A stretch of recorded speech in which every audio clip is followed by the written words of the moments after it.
We focus on history,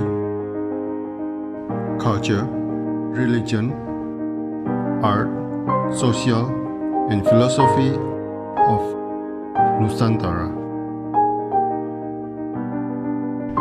Here, in the presence of Nusantara, we were made to be forgotten about the goodness of ourselves. Because negativity seems to be more interesting for us. Now, I'm Sutoyo Raharto and friends assist you to remind you, to awaken you that we still can find the gems of Nusantara. They are the great sights of Nusantara.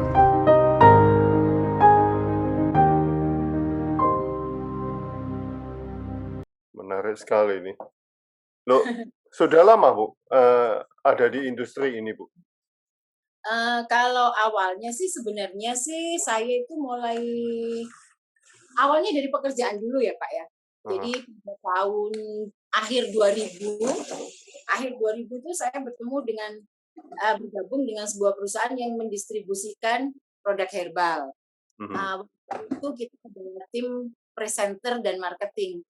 Pekerjaan itu membuat saya, mengharuskan saya harus pergi ke banyak tempat untuk mempromosikan produk. Nah, awal di sanalah kita ketemu orang-orang yang ternyata suka sekali dengan pengobatan alternatif. Orang bilang pengobatan alternatif kan Pak? Iya. Bahannya tradisional. Kemudian kita kerjasamanya juga dengan para terapis tradisional. Awalnya dari sana. Saya ada di kantor pertama saya itu 8 tahun Pak. Jadi 8 tahun saya berkenalan dengan teman-teman yang memang mencari dunia herbal, kemudian konsumen yang ternyata menurut saya cukup besar ya, ternyata banyak orang yang sangat suka dengan pengobatan atau pemeliharaan kesehatan secara herbal. Kemudian saya juga jadi berkenalan atau mau tidak mau, suka tidak suka, ketemu dengan orang-orang itu yang sangat percaya dengan pengobatan dari timur Pak. Yang sebelumnya itu saya bukannya tidak percaya, tapi sebelumnya itu saya kayak yang pengobatan alternatif gitu. Kalau alternatif itu kan seakan-akan kayak pilihan terakhir ya, Pak. Kalau modern nggak bisa, baru kita ke sini. Tapi 8 tahun perjalanan itu membuat saya merasa, ini sebenarnya bukan alternatif, ini bisa dijadikan pilihan utama kalau kita mau, kita berkenan. Kemudian banyak teman-teman dari Bali itu yang mengajarkan pada saat itu, teman-teman itu yang ayo Indah ikut meditasi, ikut yoga. Awalnya hanya karena kebutuhan pekerjaan ya Pak, karena saya harus dekat dengan para reseller, para distributor, saya selalu menerima ajakannya mereka. Cuman lama-kelamaan kita enjoy juga, suka, karena kita tuh hubungan antar person jadi buat saya terasa lebih dekat. Kemudian saya juga merasa mereka itu tulus sekali, jadi bukan cuma sekedar teman bisnis, akhirnya itu jadi kayak saudara, seperti kan kalau di luar dulu saya juga percaya kalau teman bekerja itu susah deh, teman bisnis itu susah jadi teman sebenarnya gitu. Beda sama teman masa kecil ya Pak. Cuman ketika saya memasarkan dan bekerja di tempat di mana kita mendistribusikan produk tradisional dan bertemu dengan orang-orang yang sangat menghargai adat mereka, menghargai budaya mereka, ketimuran mereka, saya jadi ngerasa enggak sih, kayaknya kita bisa berteman, bisa berbisnis juga. Memang kalau kita nggak jaga jarak, kadang-kadang ada keputusan bisnis yang memang jadi bias, memang iya. Tapi saya merasa mereka sangat tulus. Kemudian waktu berjalan di tahun 2008 saya resign Pak dari kantor yang bersangkutan. Kemudian saya ke Bali. Saya suka banget dengan barang-barang yang craft ya Pak, kerajinan. Waktu itu saya dan teman memasarkan kerajinan itu dari Jogja, dari Bali, dan kita menerima pesanan untuk souvenir atau craft hotel, teman-teman hotel. Cuman memang intinya saya suka banget dengan semua yang akhirnya kalau orang rumah saya bilang, aduh barang-barang apa aja sih kayak gak ada gunanya yang dibeli. Mereka merasa seperti itu. Cuman saya merasa puas gitu. Setahun di sana, saya kembali dikontak oleh teman dari India yang menawarkan untuk mendistribusikan produk Ayurveda di Hmm. Indonesia. Nah, karena memang sebelumnya saya juga sudah mengenal produk yang berkonsepkan Ayurveda juga, dan sudah kenal dengan beberapa orang yang saya tahu membutuhkan dan pasarnya ada, akhirnya saya dan 2 orang teman mulailah Pak, kita membentuk badan usaha. Jadi badan usaha ini milik kita sendiri yang akhirnya kan segala idenya, segala caranya harus kita godok sendiri ya Pak, Ya, ya. nggak mengikut kata owner sebelumnya. Jadi di sini kita semakin intens. Ada satu pesan dari prinsipal kita Pak, yang akhirnya membekas di saya adalah dia mengatakan pengobatan tradisional itu menurut beliau pengobatan tradisional itu bagi saya lebih menyembuhkan lahir batin, luar dalam menurut beliau. Karena mereka itu mengobati dengan tangan mereka yang yaitu gift dari Tuhan. Nggak ada alat, nggak ada sesuatu yang ini. Terus mereka itu lebih dari hati, sentuhan mereka seperti itu. Jadi mereka itu minta kita memberdayakan para pengobat tradisional untuk ikut jadi partner distribusi kita seperti itu Pak. Di situ awalnya saya dan teman-teman mulai mencari, mengajak, menemui teman-teman pengobat tradisional. Awalnya memang rata-rata mereka bilang, wah saya nggak biasa mencampurkan kebiasaan saya dengan obat yang menurut mereka kesannya bisnis banget kan Pak. Kan kesannya bakul obat banget di mata mereka gitu. Itu tantangan buat kita. Jadi kita juga menyampaikan, bukan semata-mata kalau Bapak udah kerja sama-sama kita, semua pasien Bapak harus pakai produk kita, bukan seperti itu, tapi Bapak yang memutuskan pasien ini perlu obat ini apa enggak. Kalau memang hanya dengan sentuhan tangan Bapak dia bisa sembuh, enggak masalah, kita enggak seperti itu.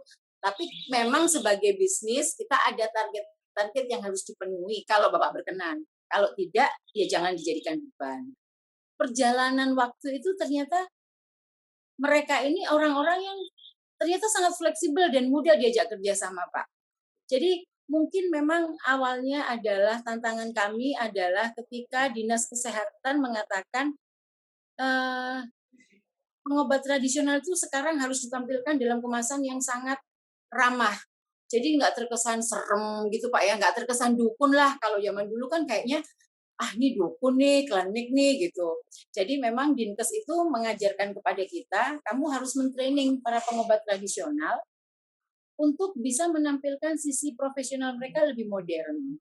Dan ketika kita menyampaikan ke mereka itu sangat terbuka Pak. Seperti kita ngomong, Pak, kita kan mau bikinin poster nih buat Bapak di foto. Jadi kita maunya Bapak pakai baju ini, bersepatu, tolong dihindari kalau ketemu pasien tidak bersepatu, kemudian harus wangi, bau mulut, bau badan, itu nggak boleh bla bla bla. Dan mereka itu sangat terbuka untuk menerima saran kami. Terus, semakin ke sini, saya semakin bertemu banyak pengobat tradisional yang menurut saya memang mereka tuh udah punya gift ya Pak. Dan produk saya itu hanya alat, hanya menyambung aja. Kadang-kadang memang perlu seperti itu, kalau tidak juga enggak. Sebagian teman ngomong, kalau caranya gini, bisnisnya nggak besar loh. Masa sih kita ngomong, tapi kita nggak bisa loh menekan pengobat tradisional itu benar. Dia selalu ngomong, dah kalau dikit-dikit uang, dikit-dikit target, ini nggak sesuai dengan hati nurani. Jadi kita selalu harus bisa, itu tantangan ya Pak. Di satu sisi saya bakul ya Pak ya, jadi kadang-kadang target dan sebagainya. Cuman ketika kita diingatkan lagi, oh iya ya, mereka punya filosofi hidup yang kadang-kadang saya dan teman-teman mungkin orang-orang modern itu sudah melupakan ya Pak. Kadang kita cuman target nih, mencapai enggak nih, rugi enggak. Cuman mereka itu menyadarkan ke kita, nggak bisa melulu begitu gitu. Mengingatkan kalau kita ini baik, maksudnya pengobatan kita ini bisa diterima, produkmu baik, bisa dipertanggungjawabkan, orang pasti akan datang. Dan terbukti sih memang Pak, akhirnya banyak sekali teman-teman terapis tradisional itu yang bergabung bersama kita. Yang indah adalah ketika akhirnya kita menyadari kita nggak bisa memaksa mereka semua menjadi bagian dari partner kita, tapi kita tuh akhirnya jadi seperti keluarga gitu loh Pak. Jadi ketika mereka ngomong, sorry ya aku nggak bisa masarin produkmu. oh nggak apa-apa. Tapi mereka ngomong, tapi kemarin ada temenku, pasienku yang sepertinya keluarganya itu perlu produkmu. Nah, saya jadi ngerasa, oke, ini kayak apa ya Pak? Kayak sesuatu yang mungkin kalau di hitungan bisnis sepertinya kayak kayak nggak laba-laba, sepertinya seperti itu. Tapi itu jadi mengajarkan kita kayak ada omongan kalau berdagang itu kayak pendeta loh, jangan asal maksa gitu, bersikaplah kayak pendeta. Kalau dia cuma minum air putih sembuh ya sudah, suruh minum air putih. Itu kita belajar dari para pengobat tradisional.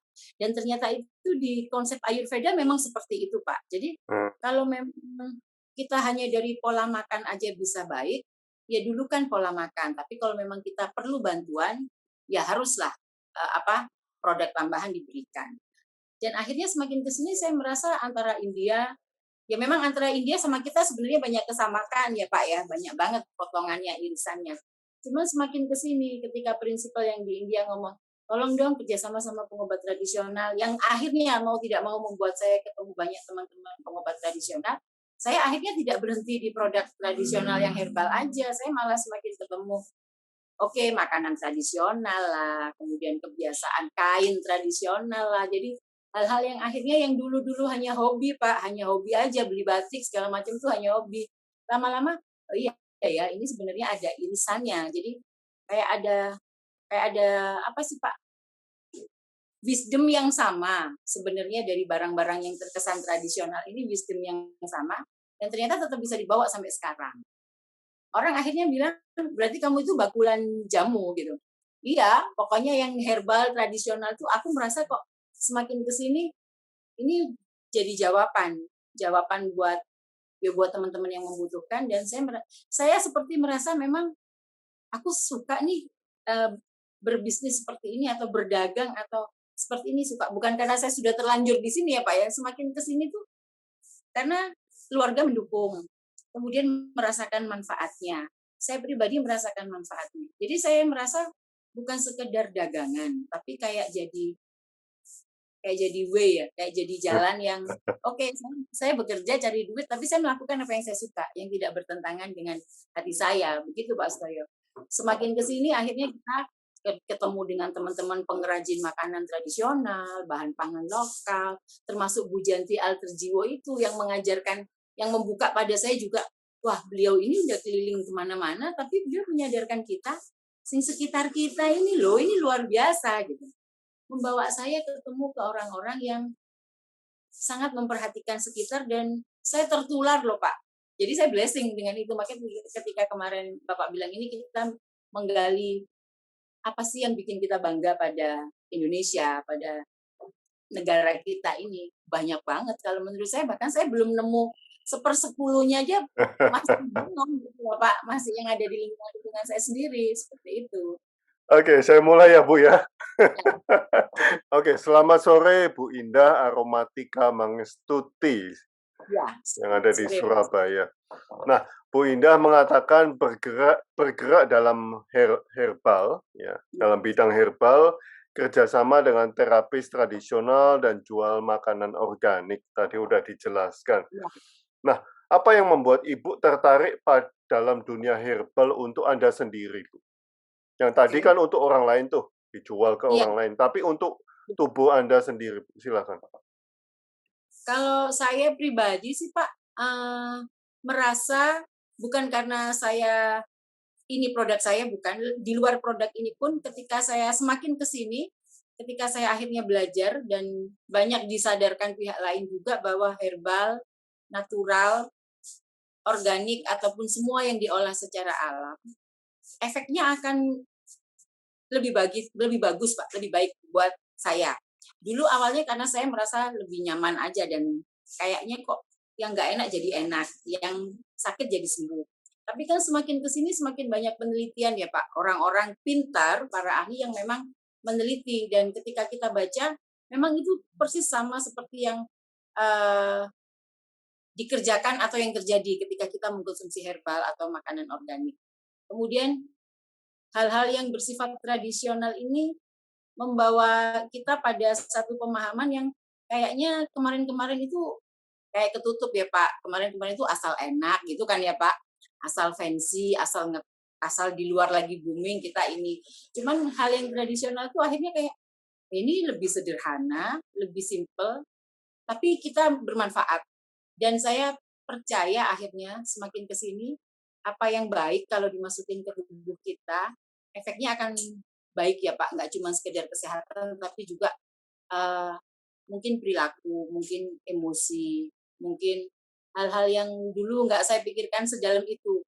Obat, makanan itu saya dulu nggak memikirkan efeknya sedalam itu buat kita. Tapi ternyata banyak lingkungan dan yang menyadarkan saya, oh iya, memang iya.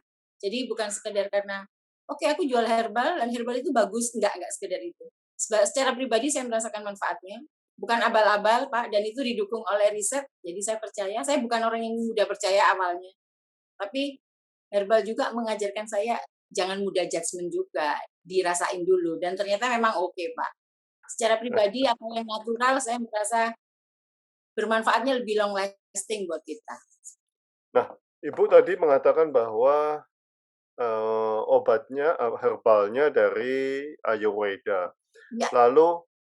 Lalu terapisnya dari Indonesia. Nah, ya, saya nggak akan menanyakan mengapa tidak jamu, tetapi hubungannya ini Bu, untuk mereka terapis tradisional, apakah Ayurveda juga bekerja, berfungsi untuk mereka? Oke. Pak Sutoyo boleh tanya kenapa bukan jamu, nggak apa-apa. Saya banyak ditanya.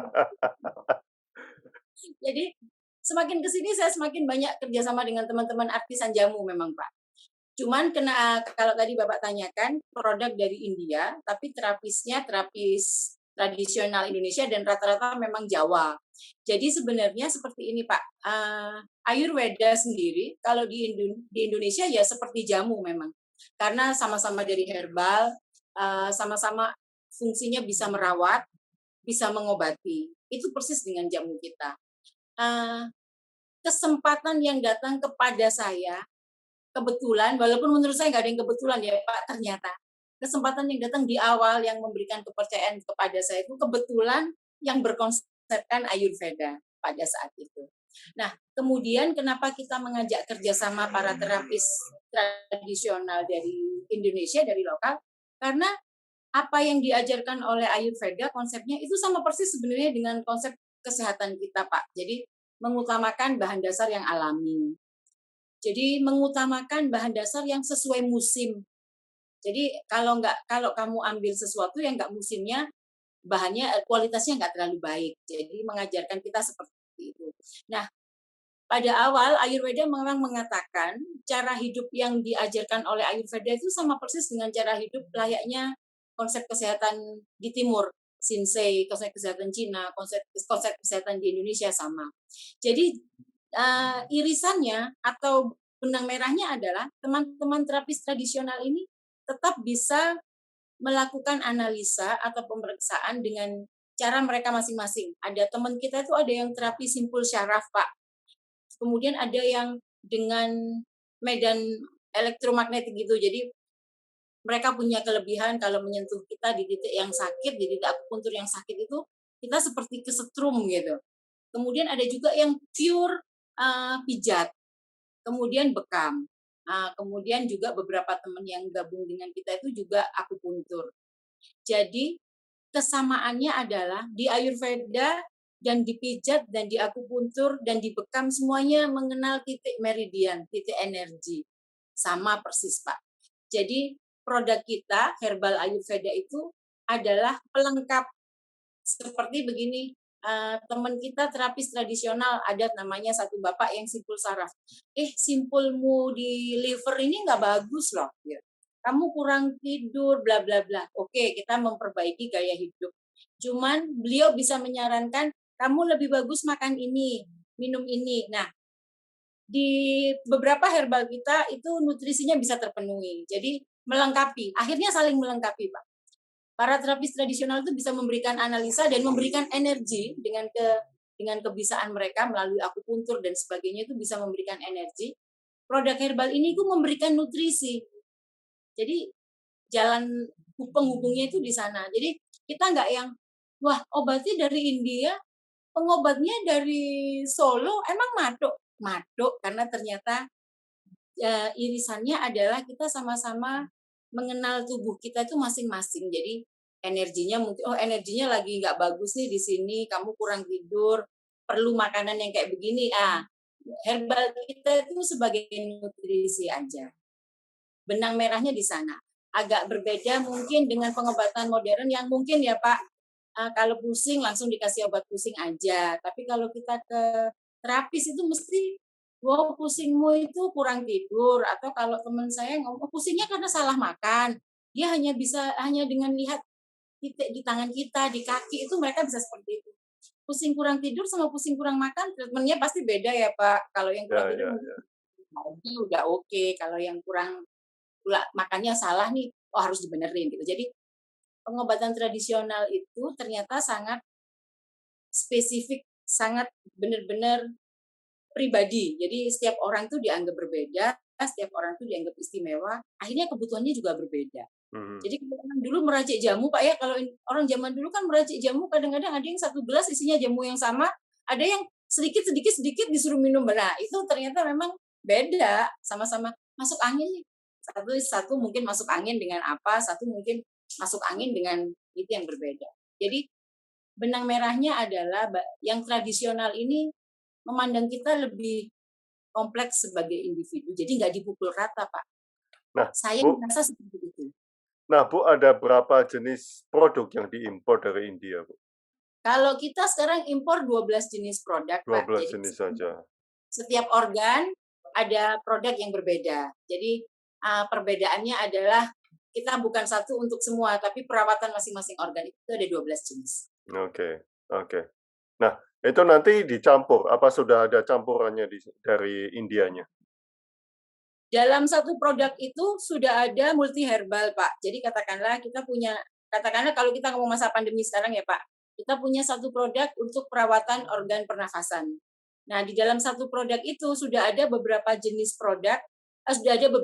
herbal yang dijadikan satu. Oke, sudah mix Kita dari misalnya, Indianya. kita masalahnya hanya pernafasan saja, ya sudah satu herbal itu udah cukup satu produk. Tapi kan kadang-kadang nih Pak ya, begitu datang aku tuh sebenarnya juga ada gulanya tinggi mungkin asam lambung tinggi. Nah, itu kita serahkan kepada terapisnya, mau apa dulu nih yang diobati gitu. Terapis yang biasanya menentukan, Pak, wah kalau asam lambungmu tinggi terus obat apapun nggak akan bagus, ayo dibenerin dulu perutnya. Nah, itu kita kerjasama di sana. Oke, oke. Nah, terapisnya juga ada di tempatnya Ibu atau enggak? Kalau terapis kita langsung kerjasama dengan pihak pemilik, bukan jadi gini Pak, beberapa partner kita itu memiliki geria sehat. Nah, geria sehat Hmm, ini kerjasama dengan para terapis. Jadi kalau di kantor kami murni hanya ayo, memasarkan produk, iya. Jadi untuk oke. terapis kita kembalikan kepada teman-teman terapis kalau di rumah atau di tempat praktek mereka bisa, mereka langsung ke sana. Atau di Geria Sehat. Geria Sehat itu partner distribusi kita yang memasarkan produk iya, menyediakan tempat untuk terapi dan terapis bisa.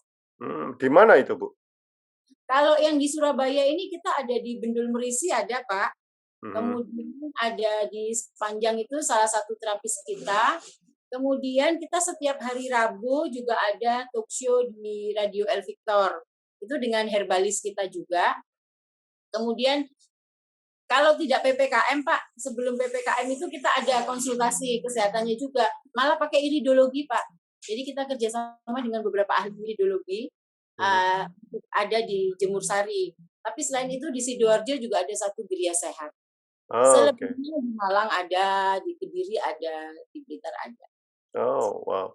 Nah, Ibu juga aktif dalam yoga, Bu. Seberapa efektifkah herbal membantu tubuh kita dalam perkembangan yoga, Bu? Eh, yoga itu saya juga awalnya ya Pak, awalnya ternyata memang dalam Ayurveda olahraganya itu memang disarankan yoga dan Mhm. olahraga pernafasan.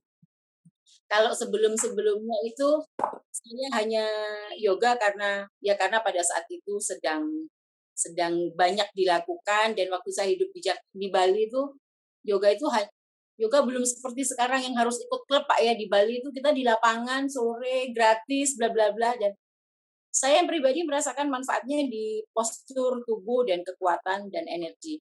Kalau hubungan seberapa efektifnya adalah karena ketika kita beryoga itu secara fisik kita di treatment ya Pak. Jadi mungkin simpul yang biasanya nggak pernah diregangkan jadi diregangkan.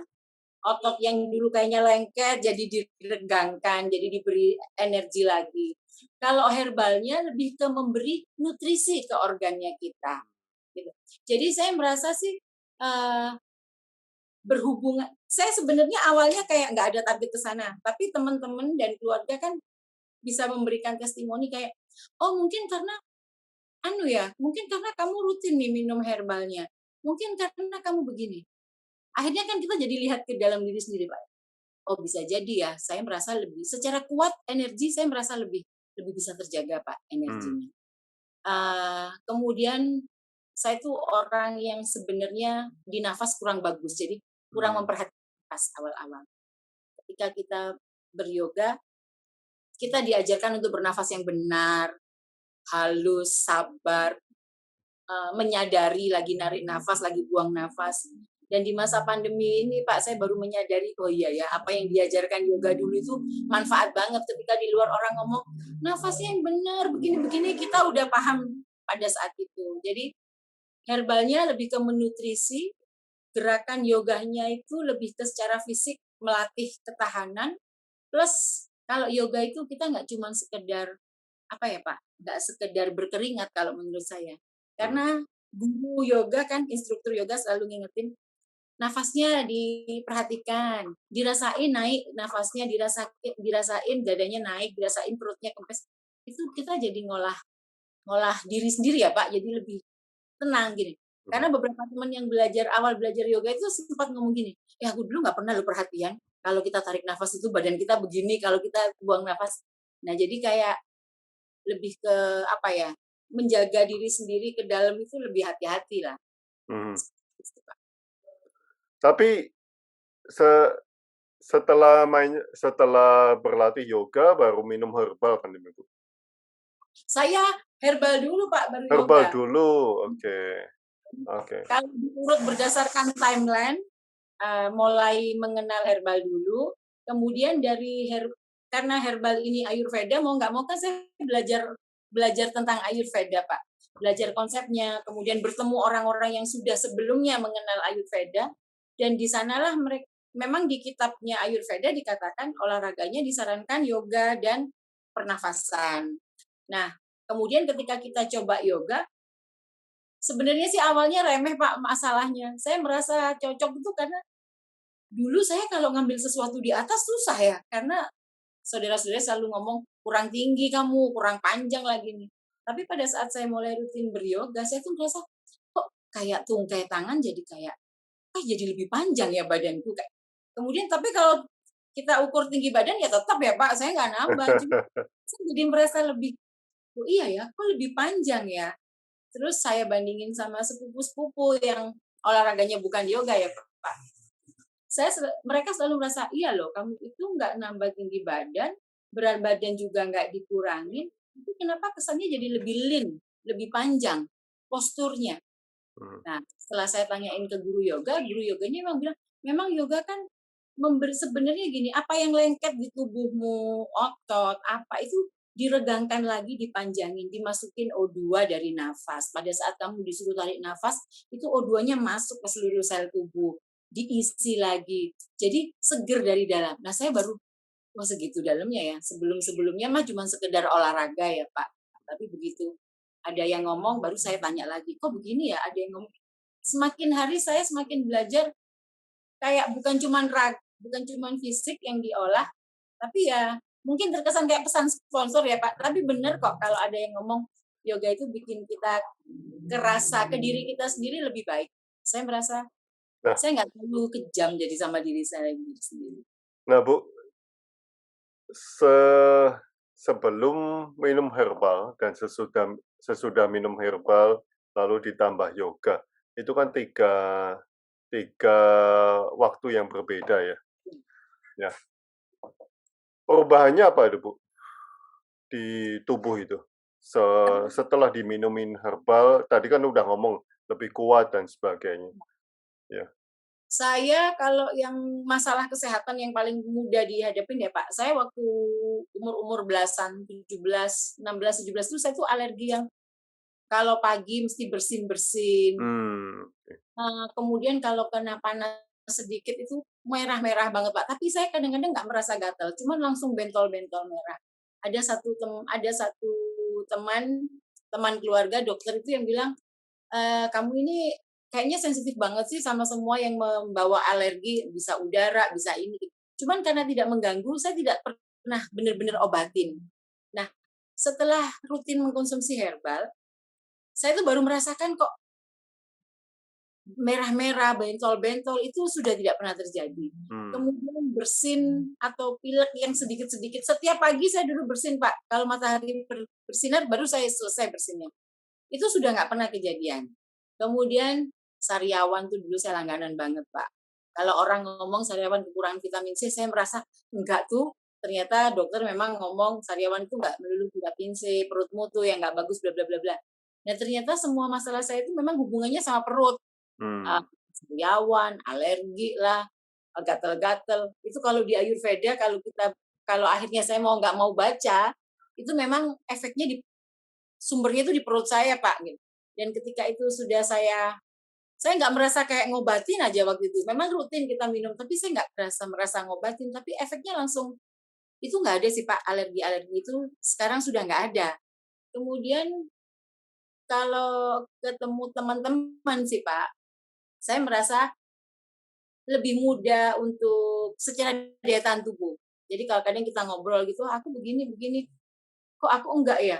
Mereka kadang-kadang yang ngomong, "Oh, mungkin karena kamu rutin ya herbalnya, jadi ketika ada gangguan, itu pulihnya lebih cepat."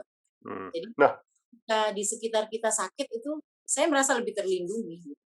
nah itu herbal apa yang biasa diminum, Bu? Apa satu macam untuk semua orang gitu atau bagaimana? Kalau sebelum saya mengenal Ayurveda, saya itu bukan orang peminum herbal, Kak, Pak, tapi minum jamu, saya minum jamu Jawa Oke, memang. oke. Dari kecil karena keluarga seperti itu. Tapi ketika saya mulai mengenal Ayurveda dan saya tahu masalah saya itu di alergi, memang dulu yang saya minum pertama itu adalah yang alergi yang menyebabkan saya gatal-gatal dan sariawan. Jadi untuk Hmm. pencernaan yang saya konsumsi dulu itu awalnya untuk pencernaan memang. Kemudian setelah saya mulai masuk ke umur yang ini ya Pak ya, semakin di atas 25 tahun gitu, mulai lebih sering capek dan sebagainya, saya mulai mengkonsumsi yang untuk hormonal khusus wanita. Mhm. Jadi karena memang secara ilmu modern pun disampaikan kalau udah masuk seperempat abad sudah harus lebih ini nih, lebih di dalamnya harus lebih dikuatkan bla bla bla. Jadi yang pasti saya minum adalah yang memang untuk pencernaan, kemudian yang untuk hormonal. Ayurveda Tapi itu berarti? sekarang iya, cuman memang kita juga rutin kayak detox ya, Pak, karena saya masih makan di luar kadang-kadang, tidak selalu masak di rumah, tidak selalu bisa memenuhi makanan yang harus baik dan harus organik, masih banyak jajan di luar.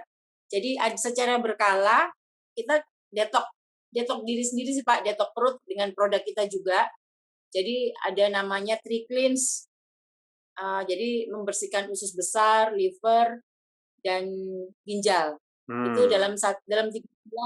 dalam 3 bulan sekali kita mengkonsumsi itu selama 2 minggu, setelah itu baru 3 bulan lagi.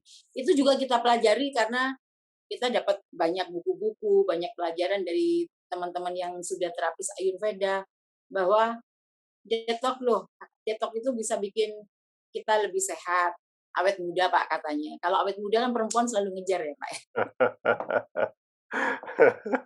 Oke, loh bentuknya kapsul, Bu, berarti ya? Bentuknya kapsul, Pak. Bentuknya Oke, kapsul. Jadi lebih praktis, tapi isinya sudah ekstrak herbal. ekstra Ekstrak herbal. herbal ya. Oke. Oh. Nah, setelah mengembangkan Ayurveda, Ibu kan mengatakan bahwa sekarang juga dekat dengan praktisi jamu-jamuan nih. Iya, jadi Ya.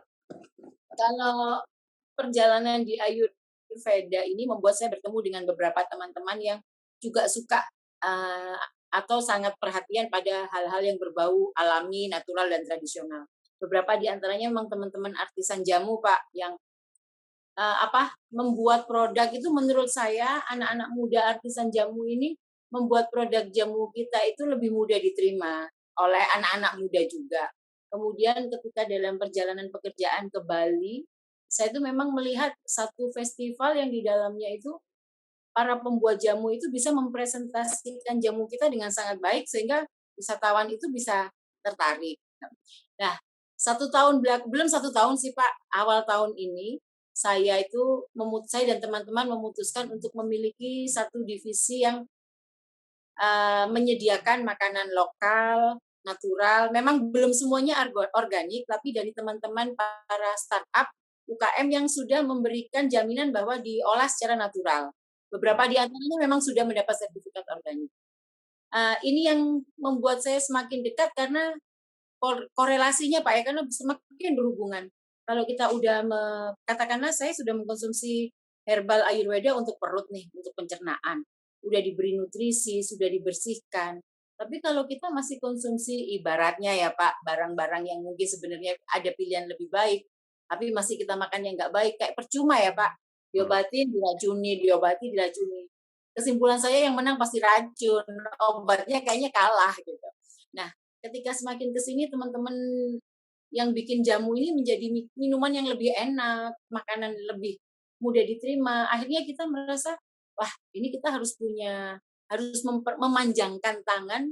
Mungkin ada orang yang nggak suka minum herbal dengan alasan belum perlu, tapi kita bisa arahkan mereka, coba deh, ada herbal drink loh. Herbal drink ini bikinan teman-teman yang juga kalau kamu minum itu bisa membuat ususmu lebih bersih, kemudian livermu lebih baik. Kalau selama ini ada yang kayak karena diet terlalu ketat jadi kurang nutrisi, Pak, ini memperbaiki nutrisimu. Jadi akhirnya kita memang memperkenalkan semua yang berbau natural ini dari banyak pintu ya Pak. Kalau herbal oke, yang mau herbal kita bisa memperkenalkan herbal kita. Tapi kalau komunitas yang mengaku dirinya sehat itu susah loh Pak, disuruh minum kapsul. Selalu aku nggak sakit dah. Aku kalau udah ke lab itu semuanya udah bener dah, udah bersih, angkanya oke, di bawah rata-rata. Oke deh, kalau gitu makanannya aja. Kenapa enggak? Kita itu punya beras organik bagus, tiwul, tempe organik. Jadi akhirnya hal-hal ini saya sih berharap bisa membuat lebih sehat, tapi nggak harus dengan nunggu sakit dulu baru diobati seperti itu loh Pak. Makanan tiap hari sudah bagus. Semoga gitu. Dan ini para teman-teman artisan pembuat jamu, pembuat makanan, pembuat minuman tradisional ini semakin kesini semakin luar biasa sih Pak. Produknya semakin bagus, rasanya juga semakin enak, dan lebih menarik. Jadi lebih mudah menarik konsumen kita jadi ini. Kalau sama jualan ya Pak ya. Kalau ya. Kapan-kapan harus ke Gayung Sari nih Bu. Ya Pak, saya tunggu. Semoga ada waktu. Buka setiap hari itu ya? Buka setiap hari Pak. Selama PPKM ini kita memang Sabtu Minggu libur lebih banyak di online. Tapi nanti kalau PPKM semuanya sudah selesai, kita inginnya kalau Sabtu dan Minggu pagi itu ada sayur organik. Ada sayur organik yang kita display Pak, karena kebetulan kita kerjasama dengan para petani sayur wanita di daerah Pacet, di daerah gitu. Jadi ada teman-teman dari komunitas organik yang menjadi jembatan kita. Wow. Semakin kesini semakin bertemu menarik yang luar biasa. Siap. Terima kasih Bu untuk sharingnya. Iya, terima kasih Pak Sutoyo.